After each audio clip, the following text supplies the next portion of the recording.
you a story that I heard years ago about a seminary professor who only went one time whenever his former students came and preached in chapel. He'd go one time and he'd sit there and he'd listen to them preach.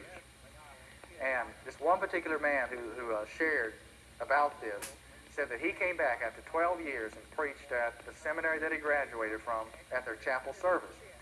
And after the message, this professor came up to him and said, if you ever come back again, I won't be here to listen to you because I only come once to listen to my former students. And this puzzled this guy that had come back to preach. And then he went on to say, the professor went on to say, the reason I came to listen to you today is to determine whether you were one of two things. Whether you were a little Godder or whether you were a big Godder. He says, little Godders, they preach about a God who can't do miracles. They preach about a God who's always mad at them. They preach about a God who can't take care of his inspired word.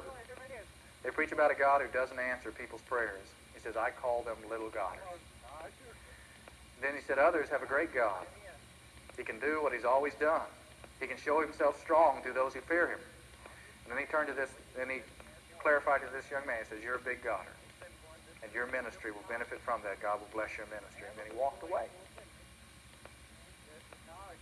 And I might close tonight by asking you, are you a big Godder or a little Godder?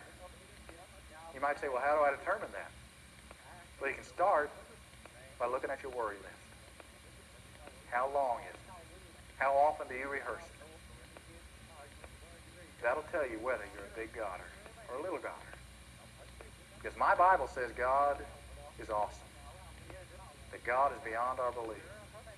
That God is worthy of any trust placed upon him, and he can securely hold anything about us that we would place upon him and trust him